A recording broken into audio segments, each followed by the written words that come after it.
Okay fine. बेटा हम जो चैप्टर स्टार्ट कर रहे हैं आज वो केमिकल बॉन्डिंग स्टार्ट कर रहे हैं। आपका चैप्टर नंबर 4 है बेटा, ठीक है। चैप्टर नंबर 4 केमिकल बॉन्डिंग हम स्टार्ट कर रहे हैं।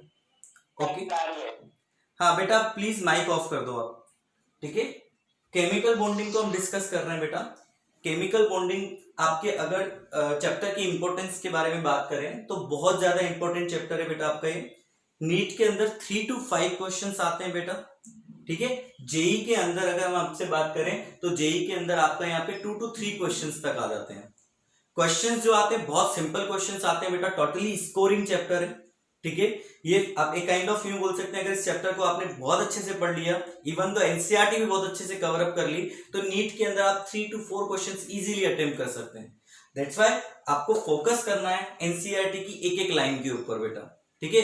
काफी क्वेश्चंस आए हुए हैं बेटा और एवरी ईयर बहुत सिंपल क्वेश्चंस आते हैं इस चैप्टर से, तो थोड़ा फोकस रखना है यहाँ पे आपको। और इस चैप्टर में मैं ट्रिक्स भी काफी दूंगा बेटा आपको, ताकि आपको बहुत अगर ऑब्जेक्टिव क्वेश्चंस अटेम्प्ट करना है तो बहुत फास्ट आप सोल्व कर सकते हो उन क्वेश्चंस को। क्लियर है?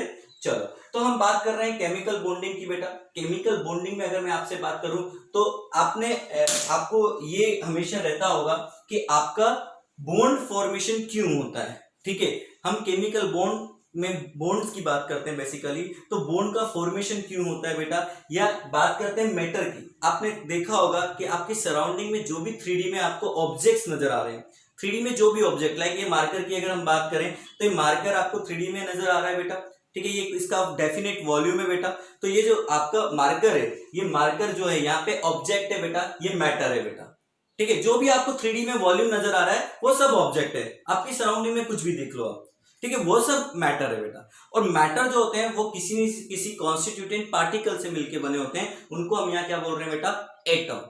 तो आपने देखा होगा कि कुछ एलिमेंट्स जो होते हैं वो ग्रुप की फॉर्म में एग्जिस्ट करते हैं, ग्रुप ऑफ एलिमेंट्स की फॉर्म में एग्जिस्ट करते हैं, जबकि कुछ जो हैं वो individual, like noble gases individual atom की फॉर्म में एग्जिस्ट करती है। तो ऐसा क्या कंसेप्ट है इसके पीछे, वो हम इस चैप्टर के अंदर डिस्कस करने वाले हैं बेटा, ठीक है।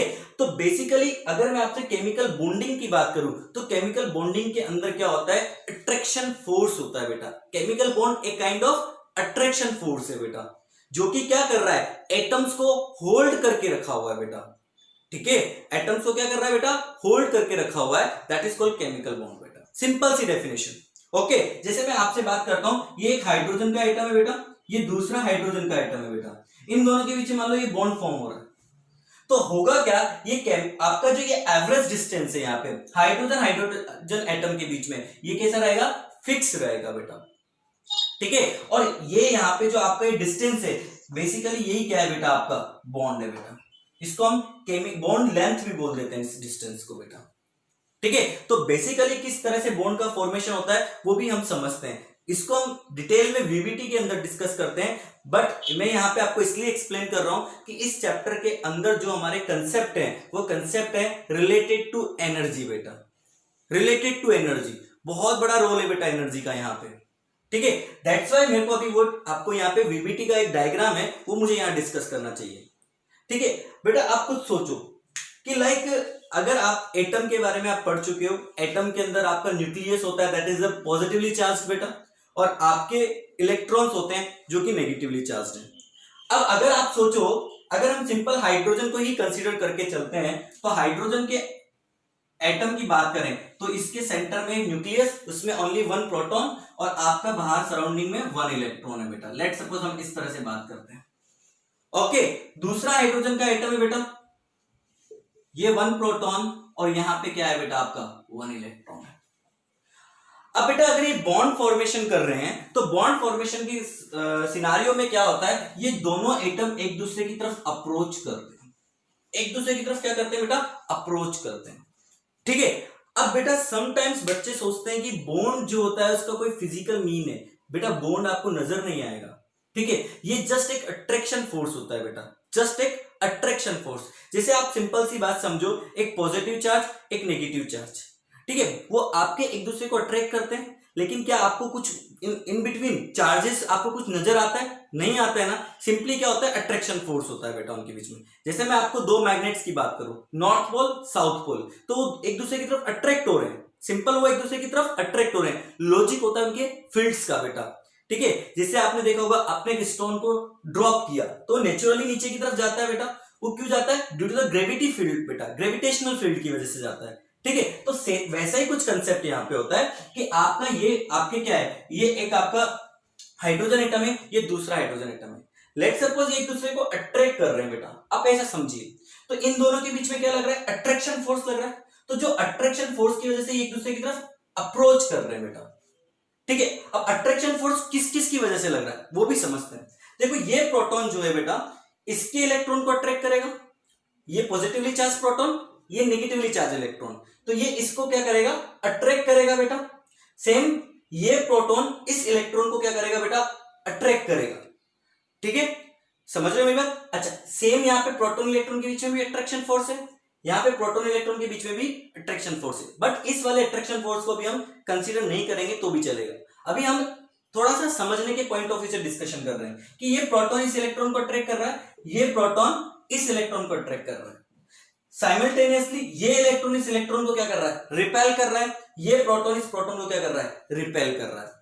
तो आपके पास यहाँ अट्रैक्शन फोर्स भी है, आपके पास यहाँ रिपल्शन फोर्स भी है। दोनों टाइप के फोर्स आपके साइमल्टेनियसली प्रेजेंट है बेटा।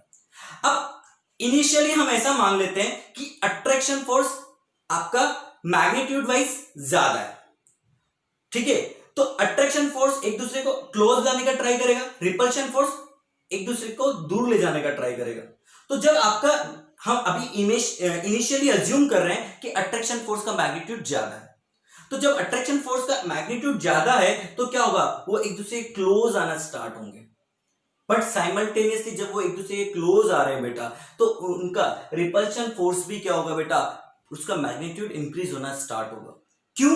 बिकॉज आपने पढ़ा होगा कि यहाँ पे चार्जेस हैं, ये एक इलेक्ट्रॉन है, ये दूसरा इलेक्ट्रॉन है, और दो इलेक्ट्रॉन्स के बीच में लगने वाला जो फोर्स होता है बेटा, that is F equal to K Q1 Q2 upon R square के इक्वल होता है बेटा, ठीक है। This is called force of we can say electrostatic force बेटा, ठीक है। या आपके दो चार्ज पार्टिकल जो एक दूसरे से r डिस्टेंस पे सेपरेटेड है, तो उनके बीच लगने वाले फोर्स को हम इस तरह से डिफाइन करते हैं, ठीक है। इसको कूलम्बिक फोर्स भी बोलते हैं। तो बेसिकली इलेक्ट्रॉन है क्या? चार्ज पार्टिकल, ठीक है। यहाँ प्रोटॉन क्या है? चार्ज पार्टिकल बेटा। प्रोटॉन इलेक्ट्रॉन क्या है? Charge particle.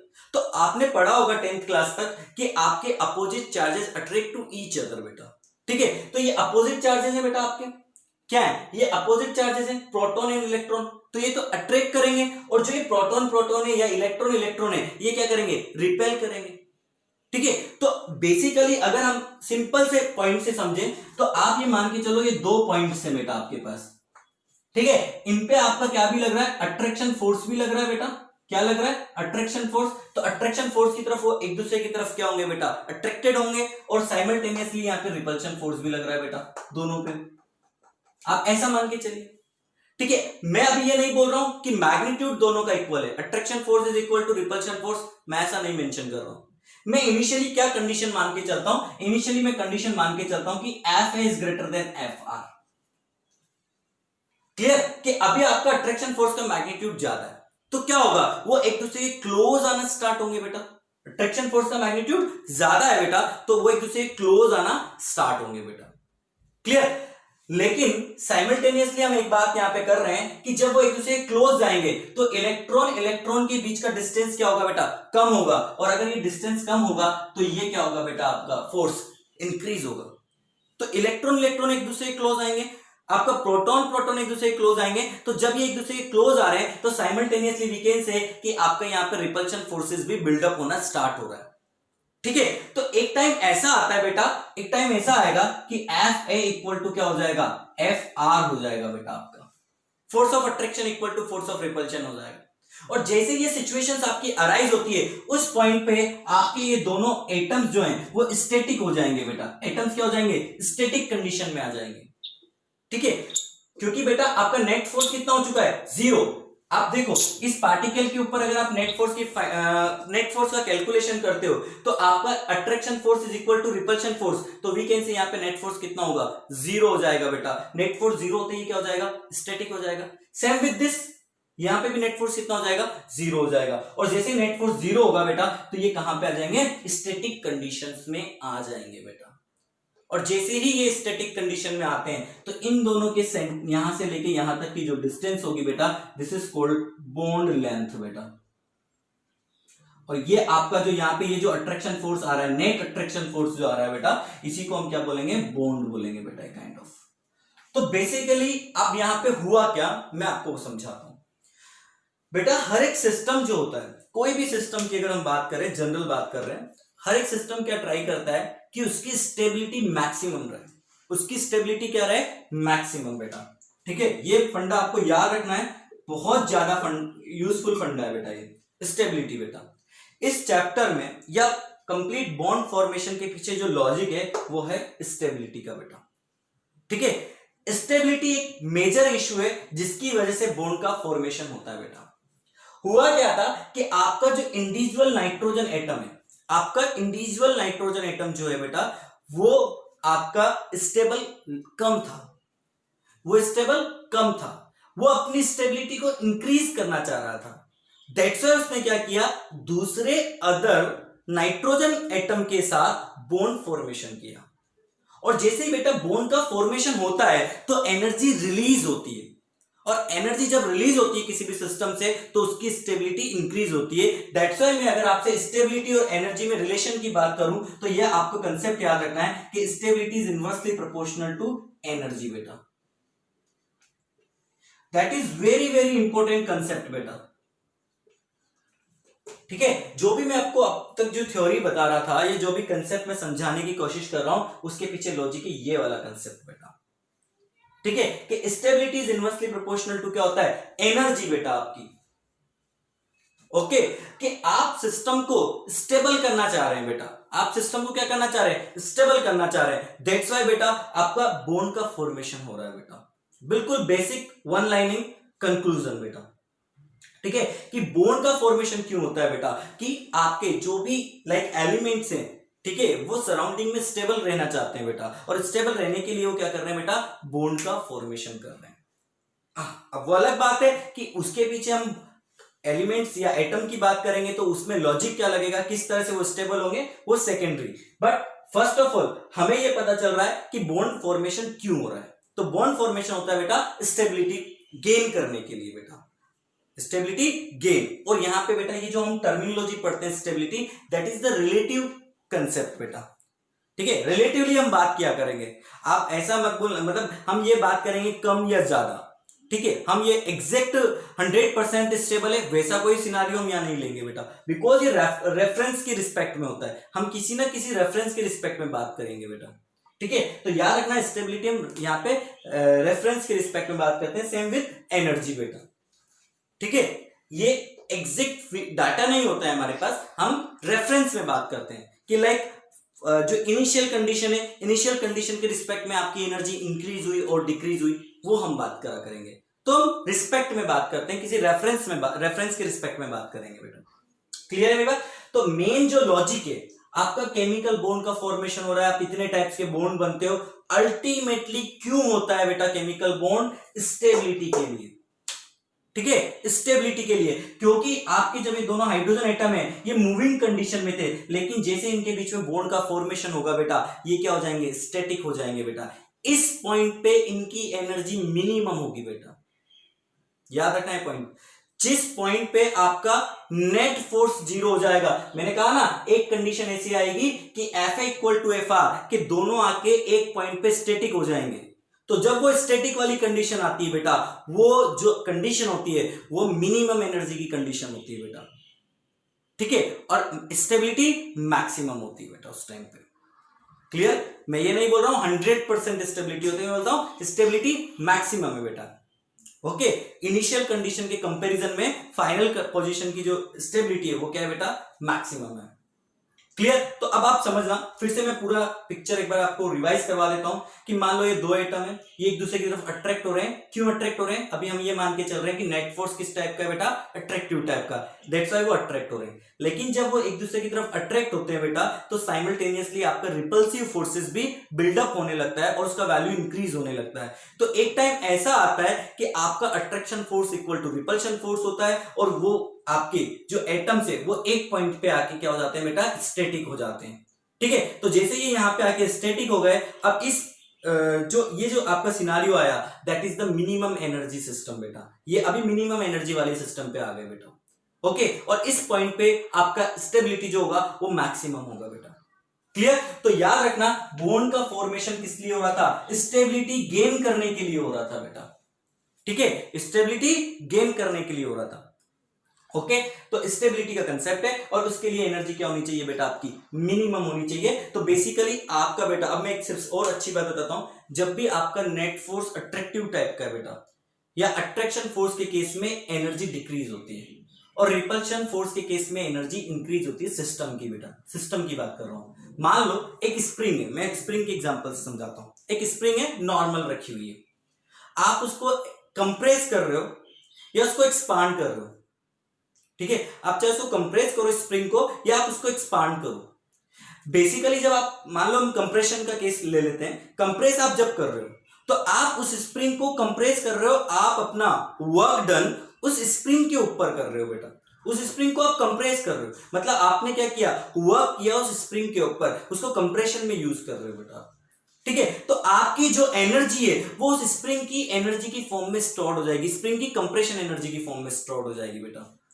तो नेट एनर्जी जो है वो स्प्रिंग की क्या हो जाएगी बेटा? इंक्रीज हो जाएगी। यानी कि जब आप उसको कंप्रेस कर रहे हो तो उसकी एनर्जी इंक्रीज हो रही है बेटा, और उसकी एनर्जी इंक्रीज हो रही है तो स्टेबिलिटी क्या होगी? डिक्रीज हो जाएगी बेटा। तो जैसे आप उसको कंप्रेस करके एकदम से फ्री करते हो तो क्या होता है, वो नेचुरल, जो उसका नेचुरल साइज होता है, अगेन वो गेन करने का ट्राई करता है।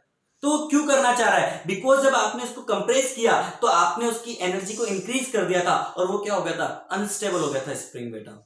लेकिन जैसे आपने आपने वो जो आप कंप्रेशन फोर्स हटाया बेटा, कंप्रेशन फोर्स रिमूव करते ही वो अगेन नेचुरल साइज में आया। तो क्यों आया बेटा? बिकॉज वो अपनी एनर्जी को डिक्रीज करना चाहता है, स्टेबिलिटी गेन करना चाहता है। दैट्स व्हाई क्या हुआ बेटा? कंप्रेशन हुआ बेटा। यस और नो? तो सेम फंडा हमारे यहां पे चलता है बेटा, बिल्कुल सेम फंडा, कि एटम्स जो है वो क्या चाहते हैं? स्टेबल होना चाहते हैं। एटम्स क्या चाहते हैं? स्टेबल होना चाहते हैं। दैट्स व्हाई वो क्या कर रहे हैं? बॉन्ड का फॉर्मेशन कर रहे हैं। तो बॉन्ड के फॉर्मेशन में एनर्जी का कैसा रोल? बेटा मैंने आपको बताया ना कि जब वो अट्रैक्ट हो रहे हैं तो एनर्जी डिक्रीज हो रही है। तो ग्राफिकली समझते हैं इस चीज को। ग्राफिकली कैसे समझेंगे बेटा इसी चीज को? देखते हैं बेटा। ओके, देखो आपके मान लो दो एटम्स हैं, वो एक दूसरे के क्लोज आ रहे हैं, वो एक दूसरे के क्लोज आ रहे हैं, तो बेसिकली क्या होता है? उनकी एनर्जी डिक्रीज होती है। उनकी एनर्जी क्या होती है बेटा? डिक्रीज होती है बेटा। क्लियर? ये जीरो एनर्जी है बेटा, ये energy axis, this is the distance axis बेटा। ठीक है, तो अभी मान लो ये एटम्स दूर दूर है बेटा। जब एटम्स दूर दूर है तो उनकी एनर्जी कुछ ज्यादा है बेटा, पॉजिटिव में एनर्जी बेटा। लेकिन जब इन एटम को आप एक दूसरे के क्लोज लेके आते हो तो एनर्जी क्या होती है बेटा? डिक्रीज होती जाती है ऐसे। ठीक है, तो अब ये वो पॉइंट है जहां मिनिमम एनर्जी मिल रहा है बेटा आपको। यस और नो? और अगेन आपकी फिर एनर्जी इंक्रीज होना स्टार्ट हो गई बेटा।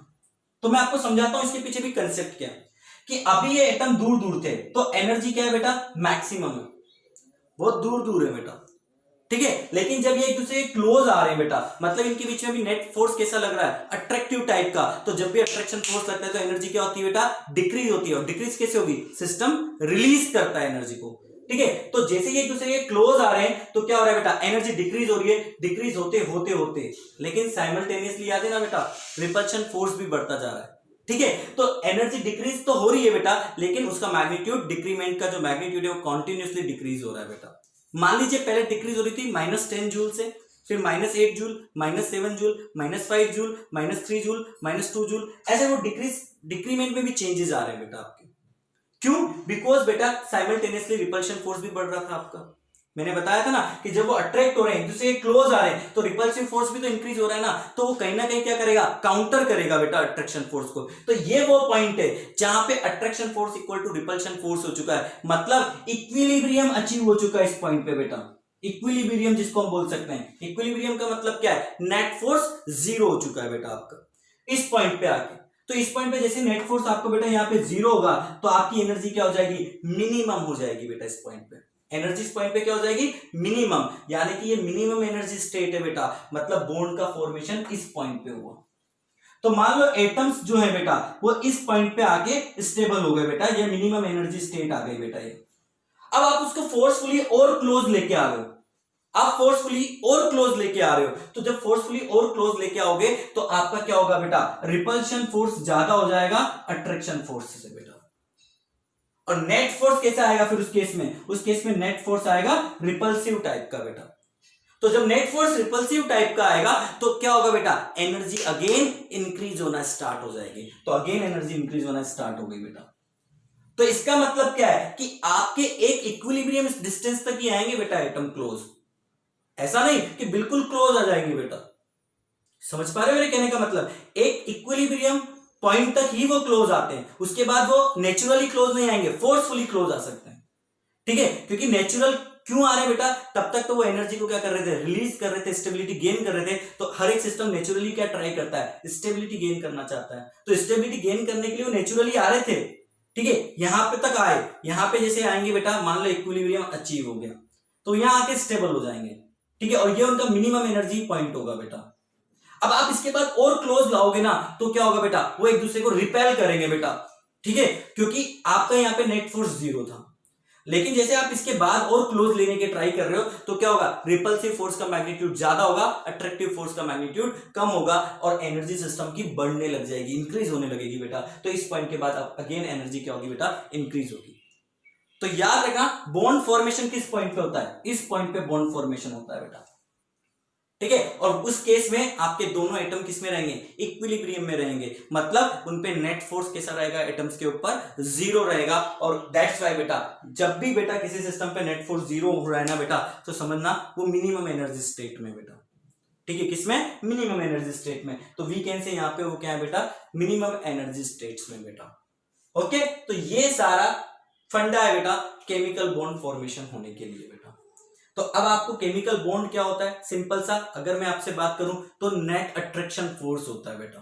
ठीक है, जो कि एटम्स को क्या करता है, होल्ड करके रखता है, ग्रुप ऑफ एटम्स को क्या करता है बेटा, होल्ड करके रखता है। और इसी तरह से जो ये आपका अट्रैक्शन फोर्स है, इसी अट्रैक्शन फोर्स को हम क्या बोलेंगे यहाँ पे, केमिकल बॉन्डिंग बोलेंगे बेटा। ठीक है, इस चैप्टर के अंदर अगर हम बात करें तो कोसेल लुईस अप्रोच पढ़ते हैं बेटा। ठीक है, ऑक्टेट रूल भी हम इसमें पढ़ेंगे उसके बाद बेटा। ठीक है, देन अगर हम बात करें तो आयनिक बॉन्ड का बात करेंगे इस चैप्टर के अंदर, कोवलेंट बॉन्ड की बात करेंगे हम। ओके, देन अलग अलग थ्योरीज पे डिस्कशन होगा हमारा, VACPR थ्योरी होगा, VBT थ्योरी होगा बेटा हमारे पास, MOT थ्योरी होगा बेटा। और हम अल्टीमेटली ये सारे थ्योरीज क्यों पढ़ रहे हैं बेटा, याद रखना कि हम प्रॉपरली स्टेबिलिटी को जस्टिफाई कर सके बेटा। ठीक है, ग्रुप ऑफ एटम्स में जो आपका एलिमेंट एग्जिस्ट कर रहा है उसकी स्टेबिलिटी को जस्टिफाई कर सके, दैट्स व्हाई हम इतने डिफरेंट डिफरेंट थ्योरीज को डिस्कस कर रहे हैं बेटा। ओके, यहां तक कोई डाउट बेटा किसी बच्चे को, यहां तक कोई डाउट किसी को बेटा,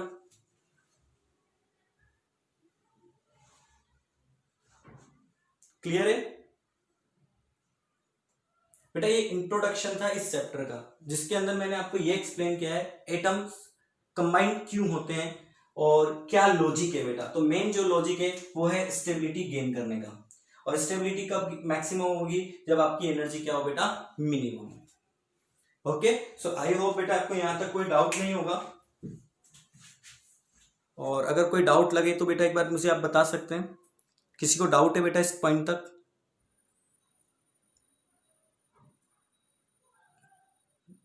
क्लियर है यहां तक सबको।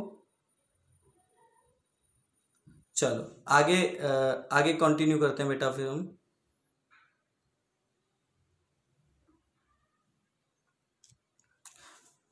ओके, कंटिन्यू करते हैं बेटा। सो आपको क्या करना है बेटा, आपकी एनसीईआरटी का फर्स्ट पेज, एनसीईआरटी का फर्स्ट पेज आपको अच्छे से रीड आउट करना है बेटा। आज होमवर्क में ये जो मैंने आपको समझाया वही सब कुछ इसमें लिखा हुआ है, बट उन्होंने शॉर्ट फॉर्म में लिखा हुआ है, मैंने डिटेल एक्सप्लेनेशन आपको दी है। ठीक है, तो आप उसको फर्स्ट पेज को आपको रीड आउट करना है, उसको आपको सेल्फ नोट बनाने बेटा। ठीक है, नोट्स आपको प्रिपेयर करने हैं एनसीईआरटी से बेटा। कुछ जो एक्स्ट्रा पॉइंट होंगे वो मैं आपको लिखवाऊंगा, देन आपको वो भी ऐड करना है उसके अंदर। क्लियर है मेरी बात। चलो ठीक है। तो अब बेटा ये सब थ्योरीज मतलब मेन जो कंसेप्ट है वो कंसेप्ट हमारा स्टेबिलिटी का था।